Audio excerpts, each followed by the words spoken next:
Hello students, how are you.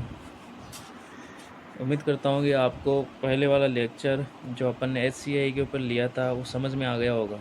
ठीक है, अगर फिर भी कोई डाउट है तो आप पर्सनल मैसेज करके पूछ सकते हो। तो अपना नेक्स्ट आज का टॉपिक है collection and transportation and processing of specimen, यानी सैंपल्स जो अपन कलेक्ट करते हैं उनका क्या करना, कलेक्शन करना, ट्रांसपोर्ट करना और प्रोसेसिंग करना उनकी। तो आइए चलते हैं अब अपने टॉपिक की तरफ। तो अपन बात कर रहे हैं, अपना टॉपिक है collection and transportation of specimen. ठीक है, तो ये कुछ नोट्स मैंने पहले बना ली है आपको समझाने के लिए, ताकि आपको थोड़ा इजी समझ में आ जाए। नोट्स मैं आपको बाद में प्रोवाइड करवा दूंगा। ठीक है, तो collection and transportation of specimen, पहले आपको पता होना चाहिए कि डेफिनेशन ऑफ स्पेसिमेन क्या होती है। कि स्पेसिमेन क्या होता है, एक सैंपल। अपन स्पेसिमेन कहाँ से लेंगे, अपन स्पेसिमेन कहाँ से लेंगे, ह्यूमन बींग से लेंगे, या जो ह्यूमन बींग से भी ले सकते हैं, एनिमल से भी ले सकते हैं। ठीक है, जिसका अपन को टेस्ट करना है। तो अपन डेफिनेशन देखें तो क्या होता है कि एक क्लिनिकल स्पेसिमेन क्या होता है, कलेक्ट, यहाँ पर क्या होगा, एक clinical specimen collect from human as material. ठीक है, एज मटेरियल के रूप में लेते हैं अपन उसको। दैट टेस्टेड और एग्जामिन, जिसका अपन टेस्ट करते हैं, एग्जामिन करते हैं। और टू डिटरमाइन द प्रेजेंस और एब्सेंस ऑफ पार्टिकुलर माइक्रोब्स। ठीक है, तो अपन टेस्ट और एग्जामिन क्यों कर रहे हैं उसका सैंपल का, तो यही तो जानने के लिए कि उसमें माइक्रो ऑर्गेनिज्म प्रेजेंट है या नहीं है। ठीक है, तो वही तो एक स्पेसिमेन, वही तो एक सैंपल हुआ।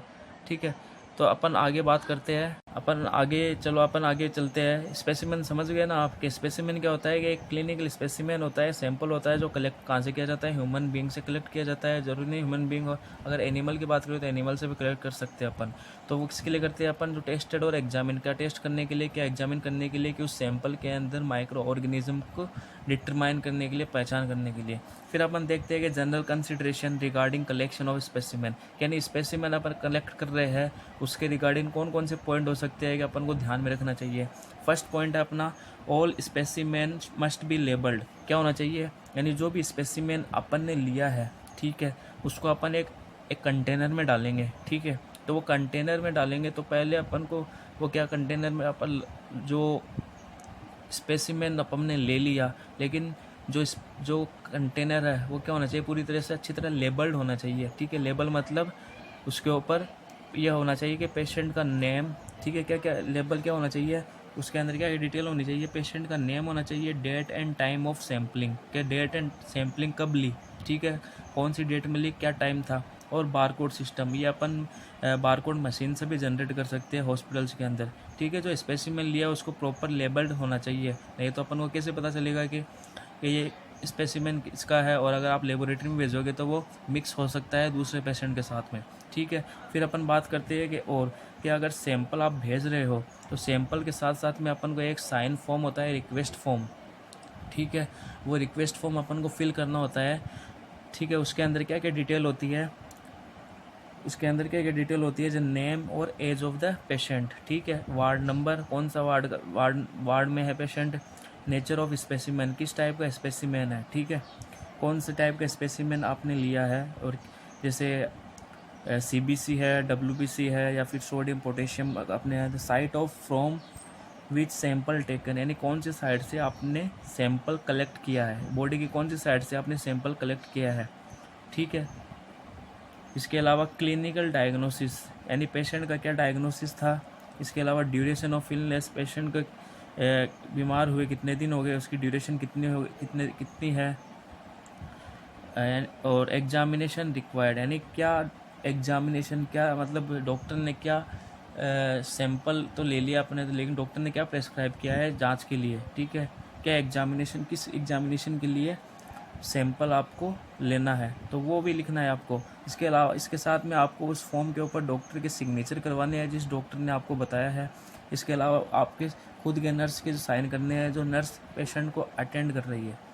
ठीक है, फिर अपन आगे देखते हैं कि सेकंड पॉइंट होता है अपना septic technique while collecting sample, यानी जब भी सैंपल कलेक्ट कर रहे हो तो क्या होनी चाहिए, सेप्टिक टेक्निक होनी चाहिए, प्रॉपर ग्लव्स के साथ में। ठीक है, ग्लव्स वगैरह पहनना है अपन को। फिर specimen should be sufficient quantity, और जो भी स्पेसिमेन आप ले रहे हो वो सफिशिएंट क्वांटिटी में होने चाहिए, ना कि ज़्यादा ना कि कम। Proper disposal of specimen after use, यानी अगर आपने स्पेसिमेन आपने यूज ले लिया है, ठीक है, तो उसको क्या करना है, यानी जो स्पेसिमेन आपने लिया है उसको आपने लेबोरेटरी में भेज दिया और बाकी के स्पेसिमेन अगर आपकी यूज़ का नहीं है उसको डिस्कार्ड कर दो, ठीक है। इसके अलावा all specimen send to laboratory on the day of collection for culture and sensitivity with little delay, यानी जो भी स्पेसिमेन आपने लिया है उसको हाथों हाथ लेबोरेटरी में भेजने की कोशिश करो, ठीक है, on the day of collection, जिस दिन आपने लिया है उसको लेबोरेटरी में उसी दिन भेज दो। नहीं तो क्या हो सकता है कि सैंपल में आप जितना डिले करोगे उससे उसका क्या हो सकता है, माइक्रो ऑर्गेनिज्म ख़त्म भी हो सकते हैं और वो सैंपल आपका ख़राब भी हो सकता है, ठीक है। तो अपन क्यों भेजते हैं लेबोरेटरी में, कल्चर और सेंसिटिविटी के लिए।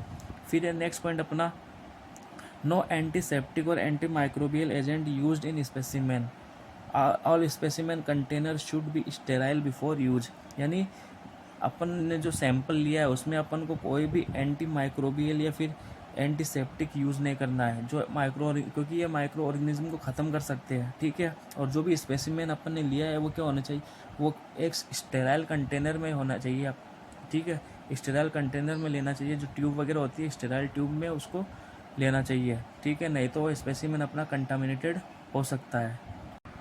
फिर अपन आगे बात करते हैं कि यानी अपना 7th पॉइंट क्या होता है कि जो भी कलेक्शन किया है स्पेसिमेन का, ठीक है, जो कलेक्शन ऑफ द स्पेसिमेन क्या होना चाहिए, अपन को एक केयर रखनी चाहिए कि care should be taken to avoid contamination of outside of the container, यानी अपन ने कलेक्शन तो कर लिया स्पेसिमेन का, लेकिन क्या है अपन को क्या करना है, उसकी केयर कैसे करनी है कि यानी जो भी सैंपल लिया है वो अपन जो स्पेसिमेन लिया, जैसे ब्लड लिया है तो ब्लड का सैंपल लिया है तो ब्लड का सैंपल है वो कंटेनर जो ट्यूब वगैरह ट्यूब है उसके आउटसाइड बाहर की तरफ नहीं लगना चाहिए, नहीं तो क्या हो सकता है कि वो कंटामिनेटेड हो सकती है और जो भी पर्सन उसको लेके जा रहा है वो इन्फेक्टेड हो सकता है और लेबोरेटरी पर्सन भी उसके टच में आ सकता है तो वो भी इन्फेक्टेड हो सकता है, ठीक है।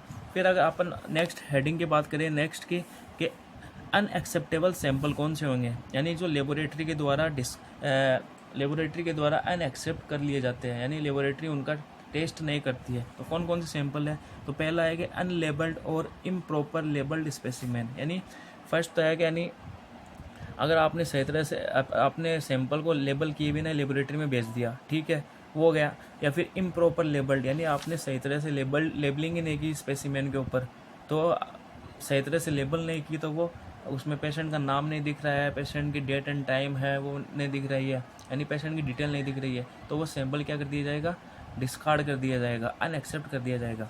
फिर specimen receive in broken container और वायल, यानी जो भी स्पेसिमेन है वो आपने किसी ब्रोकन कंटेनर या ब्रोकन वायल में भेज दी है, तब वो क्या कर दिए जाएंगे, अनएक्सेप्टेबल हो जाए, लेबोरेटरी पर्सन उसको क्या कर देगा, डिस्कार्ड कर देगा। इसके अलावा विजुअली कंटामिनेटेड, यानी जो स्पेसिमेन आपने लिया है, ठीक है, वो स्पेसिमेन है वो ख़राब हो गया, आपको बाहर से आप देख रहे हो ट्यूब जो ट्रांसपेरेंट ट्यूब होती है उसमें, तो वो कंटामिनेटेड हो गया है, ठीक है, ख़राब हो गया है, तो वो स्पेसिमेन डिस्कार्ड हो जाएगा। Not appropriate for particular test, यानी जो भी क्या नाम है, डॉक्टर ने आपको सैंपल लेने के लिए बोला था लेकिन आपने क्या किया, रॉन्ग स्पेसिमेन ले लिया, ठीक है। Not appropriate for particular test, यानी इस पार्टिकुलर टेस्ट के लिए वो अप्रोप्रिएट नहीं है, तो आपने क्या किया, रॉन्ग लेबलिंग कर दी उसके ऊपर, आपने जो रिक्वेस्ट फॉर्म के अंदर रॉन्ग डिटेल डाल दी कि ये स्पेसिमेन था, तो उससे क्या हो सकता है, उसमें कन्फ्यूजन हो सकता है, तो वो क्या कर देगा, लेबोरेटरी पर्सन उसको डिस्कार्ड कर देगा। फिर अपन बात करते हैं नेक्स्ट हेडिंग की अपनी सैंपल कलेक्शन की। सैंपल कलेक्शन कैसे करते हैं अपन, इसमें first most common method of sample collection क्या होता है, स्किन और म्यूकस मेम्ब्रेन का, ठीक है। तो अपन जैसे आई है, ईयर है, नोज़ है, थ्रोट है और ओपन वुंड्स है, उनसे अपन क्या करते हैं, सैंपल कैसे कलेक्ट करते हैं, थ्रू द स्टेराइल स्वाब्स, ठीक है। स्टेराइल स्वाब से करेंगे, वो मैंने आपको बताया हुआ। स्टेराइल स्वाब क्या होता है कि एक स्टिक होती है जो क्या नाम है, जिसके ऊपर एक कॉटन एप्लीकेटर लगा हुआ रहता है, ठीक है। तो वो अपन आइज़ में, ईयर में, नोज़ में जो ओपन वुंड है उसमें उसको थोड़ा सा टच में करवाएंगे, फिर उसको अपन उसमें किस में डाल देंगे, उसमें ट्यूब में, कल्चर वाली ट्यूब में, ट्यूब आती है उसमें डाल देंगे उसको, तो स्टेराइल स्वाब आता है, मैंने आपको बताया हुआ है। ये स्टेराइल स्वाब किसका बना होता है, इट इज़ अ रेयोन और डेक्स्ट्रोन पॉलीस्ट्रीन एप्लीकेटर होता है ये, ठीक है। फिर अपन बात करते हैं आगे स्पेसिमेन फ्रॉम, नेक्स्ट है specimen from blood and CSF, collected by needle aspiration, यानी जो भी स्पेसिमेन आप ब्लड से, यानी स्पेसिमेन आपने ब्लड का लिया है, ठीक है, या फिर जो CSF का लिया है, ये कहाँ से लेंगे अपन, नीडल एस्पायरेट करके लेंगे ना, ठीक है। CSF जो सेरेब्रो स्पाइनल फ्लूइड है वो अपन कहाँ से लेंगे, अपनी स्पाइनल कोड से वर्टिब्रा रीजन से लेंगे, ठीक है। तो वो नीडल से लेंगे अपन, नीडल एस्पायरेट करके, ठीक है। एस्पायरेट का मतलब होता है पुल करना, खींचना, ठीक है, उसको पीछे की तरफ पुश करना ताकि वो ब्लड भी आ जाता है और जो CSF है वो भी पीछे की तरफ एस्पायरेट हो जाता है, ठीक है। फिर तो ये ब्लड और CSF का स्पेसिमेन हो सकता है। इसके अलावा specimen collected by catheter such as urine sample by urinary catheterisation, या फिर स्पेसिमेन अपन यूरिनरी से स्पेसिमेन ले सकते हैं, यूरिन का स्पेसिमेन ले सकते हैं, जिसको अपन कहाँ से लेंगे, कैथेटराइजेशन से लेंगे। तो इसमें कैथेटराइजेशन से अपन 3 टाइप से क्या कर सकते हैं, 3 टाइप से सैंपल कलेक्ट कर सकते हैं, यानी 3 टाइप के कैथेटर इसमें यूज़ करते हैं। आइए देखते हैं। यानी फर्स्ट टाइप का कैथेटर अपना हार्ड कैथेटर क्या होता है, हार्ड HARD हार्ड कैथेटर होता है। वेन यूरिथ्रा इज वेरी, या हार्ड कैथेटर का भी यूज किया जाता है when urethra is very narrow, ठीक है। जब यूरिथ्रा जो जिसके थ्रू यूरिन पास आउट होता है वो पेशेंट का यूरिथ्रा क्या होता है, वेरी नेरो, यानी सकड़ा होता है, उसमें डायमीटर उसका कम होता है, ठीक है। इसके अलावा दूसरा कैथेटर अपना फ्रेंच कैथेटर, ठीक है। फ्रेंच कैथेटर क्या होता है, सॉफ्ट होता है ये, और use to collect single specimen. ये अपन किसके लिए यूज़ करते हैं, अगर अपन को एक सिंगल स्पेसिमेन ही कलेक्ट करना है, ठीक है, तो एक बार में कैथेटर डाला और स्पेसिमेन लिया, फिर उसको कैथेटर को वापस रिमूव कर लेंगे अपन। इसके अलावा फिर नेक्स्ट होता है फोलिज कैथेटर। फोलिज कैथेटर क्या होता है, मल्टीपल सैंपल रिक्वायर्ड, यानी अपन इससे फोलिज कैथेटर के अपन क्या करेंगे मल्टीपल सैंपल ले सकते हैं, और ये प्रोलॉन्ग टाइम तक के लिए पेशेंट के यूज़ किया जा सकता है, ठीक है। तो इस तरह से अपन यूरिन का सैंपल ले सकते हैं। फिर नेक्स्ट अपन बात करें रेस्पिरेटरी स्पेसिमेन के। रेस्पिरेटरी स्पेसिमेन कैसे लेंगे, रेस्पिरेटरी स्पेसिमेन आप लोग कैसे लेते हैं, अपन स्पुटम से लेंगे, ठीक है। पेशेंट को बोलेंगे तो डीप ब्रीथ करना है, कफ करना है, ताकि उसका स्पुटम आए, और स्पुटम कहाँ से आएगा, फ्रॉम द लंग्स, ब्रोंकाई और माउथ, ठीक है। अपन वहाँ से इसको कलेक्ट कर लेंगे, और कलेक्ट किस में करेंगे, स्पुटम कप के अंदर, ठीक है। ये स्पुटम कप होता है जिसके अंदर अपन स्पेसिमेन को कलेक्ट कर लेंगे, ठीक है, और ये स्टेराइल कप होता है।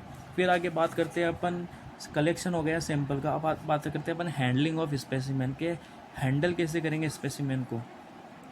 तो देखिए कि immediately handle specimen to the person, ठीक है, यानी अपन ने मान लो कि हैंडल अपना कलेक्ट कर लिया सैंपल को, अपन क्या करेंगे, उस सैंपल को लेबलिंग करने के बाद में सारी प्रोसेस, सारी डिटेल्स वगैरह भरने के बाद में उसको क्या कर देंगे, उस जो पर्सन होता है अपने ICUs वगैरह के अंदर, या फिर अपने वार्ड के अंदर, ठीक है, जो लेबोरेटरी में सामान वगैरह, ठीक है, स्पेसिमेन वगैरह देने का काम करता है, तो वो जो उस पर्सन को अपन उसको हैंडल कर देंगे, ठीक है।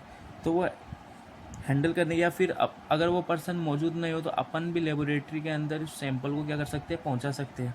तो जो आगे देखना, कलेक्टिंग द स्पेसिमेन रिस्पॉन्सिबल, यानी जो कलेक्ट कर रहा है स्पेसिमेन, या तो वो पर्सन या फिर हम, वो क्या श्योर करना है, उसको श्योर करना है, पहले उसको ये ध्यान में रखना है कि ऑल डिटेल आर चेक्ड, यानी वो खुद भी डिटेल चेक कर ली, जैसे such as name, registered number, location of patient, choice of sample to be tested, यानी कौन सा सैंपल टेस्टेड किया जा रहा है, तो वो खुद भी कंफर्म कर ले एक बार के पेशेंट का नाम क्या है, उसका रजिस्टर्ड नंबर क्या है, लोकेशन क्या है, ठीक है, पूरी डिटेल जो मैंने आपको पहले बताई थी, ठीक है, वो क्रॉस मैच कर लेगा।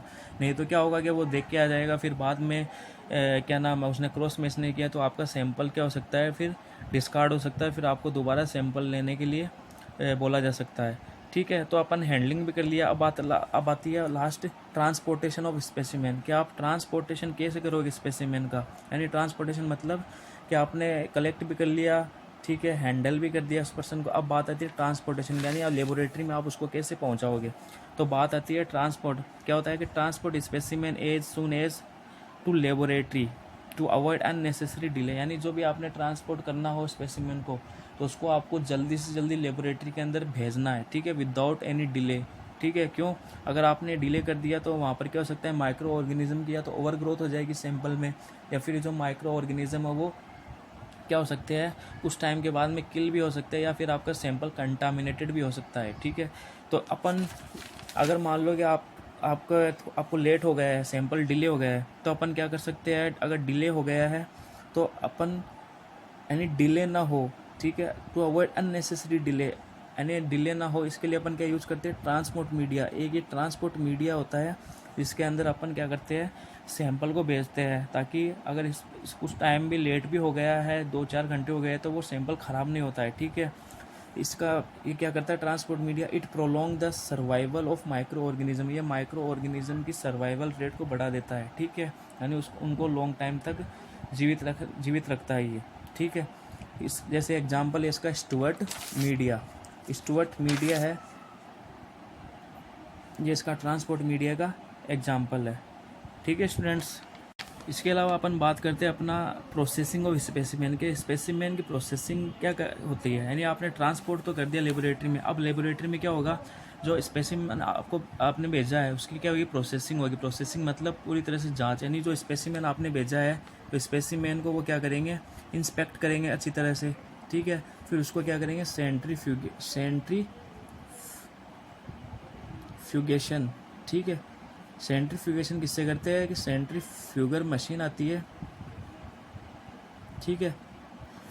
प्रोसेसिंग में क्या होगा, स्पेसिमेन आपसे उन्होंने रिसीव कर लिया, फिर वो इंस्पेक्ट करेंगे, इंस्पेक्ट मतलब ऑब्जर्व करेंगे स्पेसिमेन सही तो है गलत है, ठीक है। फिर उसको बाद में वो क्या करेंगे, सेंट्रीफ्यूगेशन यानी किसमें करेंगे, सेंट्रीफ्यूगर मशीन के अंदर, ठीक है। सेंट्रीफ्यूगर मशीन्स में वो क्या करेंगे, उन सैंपल्स में जो आपने सैंपल्स लिया है, यानी अगर मान लो आपने ब्लड का सैंपल लिया है तो ब्लड से वो क्या कर लेंगे, सेपरेट कर लेंगे क्या, प्लाज्मा और ब्लड सेल्स, ठीक है, लाइक प्लेटलेट, ठीक है। तो वो सेंट्रीफ्यूगल मशीन से उनको सेपरेट कर लेंगे। फिर आफ्टर सेंट्रीफ्यूगेशन वो क्या करेंगे, उनकी जांच करेंगे, ठीक है, मशीन के अंदर के। फिर वो देखेंगे कि माइक्रो ऑर्गेनिज्म उसमें प्रेजेंट है या नहीं है, ठीक है। फिर वो सारी डिटेल आपको प्रोवाइड करवा देंगे किस टाइप का माइक्रो ऑर्गेनिज्म है और क्या इसकी प्रॉपर्टीज़ है, क्या वगैरह है, ठीक है। तो अपन प्रोसेसिंग और स्पेसिमेन के अंदर अपन अलग अलग करते हैं। जैसे मान लो कि आफ्टर सेंट्रीफ्यूगेशन आप अब वो देखेगा कि जैसे ग्राम स्टेनिंग है, अब ग्राम स्टेनिंग करेंगे वो, ठीक है। तो ग्राम स्टेनिंग में आपको पता चल जाएगा बैक्टीरिया ग्राम पॉजिटिव है या ग्राम नेगेटिव, ठीक है। तो ग्राम पॉजिटिव है ग्राम नेगेटिव ये पता चल जाएगा। इसके अलावा जील नेल्सन स्टेन है, जील नेल्सन मेथड या स्टेन, जो किसके लिए करते हैं, एसिड फास्ट बैक्टीरिया, यानी जो टीबी के बैक्टीरिया होते हैं उसके लिए कर सकते हैं अपन, ठीक है। इसके अलावा आप उस वहाँ पर प्रोसेसिंग के अंदर वो क्या आता है, इसके अलावा वो क्या करेंगे, कल्चर करेंगे, ठीक है। कल्चर भी करेंगे। कल्चर में क्या करेंगे, यानी स्पेशल्स मीडिया के यूज़ करेंगे। इसके अलावा जो मीडिया है जैसे ब्लड अगार मीडिया, चॉकलेट अगार मीडिया, जो मैंने आपको मीडिया पढ़ाया है, ठीक है, वो जो कल्चर मीडिया वगैरह का यूज़ करके क्या करेंगे, उनको बैक्टीरिया की प्रॉपर्टीज़ को जानेंगे, ठीक है। बैक्टीरिया की प्रॉपर्टीज़ को आइडेंटिफाई करेंगे, उनको आइसोलेट करेंगे, ठीक है। कल्चर करके उन बैक्टीरिया को आइसोलेट करेंगे और आइसोलेट करके बैक्टीरिया को आइडेंटिफाई करेंगे, आइडेंटिफाई बैक्टीरिया, ठीक है। तो आइडेंटिफाई बैक्टीरिया करेंगे, उनकी वो कॉलोनी देखेंगे कि कॉलोनी बनी नहीं बनी, उसकी साइज़ देखेंगे, फिर शेप और उसकी प्रॉपर्टीज़ ऑफ बैक्टीरिया, किस टाइप का बैक्टीरिया है, ठीक है। तो इससे अपन को पता चल जाएगा कि बैक्टीरिया किस टाइप का है और उसके सारी डिटेल अपन को पता चल जाएगी, ठीक है। जो अपन नेक्स्ट आगे की यूनिट में पढ़ेंगे कि कौन कौन से बैक्टीरिया होते हैं, किस टाइप के बैक्टीरिया होते हैं, तो अपन को पता चलेगा आफ्टर कल्चर, यानी ये मैंने आपको कल्चर मीडिया पढ़ाया हुआ है। तो अपना ये ट्रांसपोर्ट मीडिया पूरा हो चुका है, कलेक्शन, ट्रांसपोर्ट और प्रोसेसिंग ऑफ स्पेसिमेन। इसके नोट्स मैं आपको प्रोवाइड करवा दूंगा, ठीक है स्टूडेंट्स। Okay, good bye.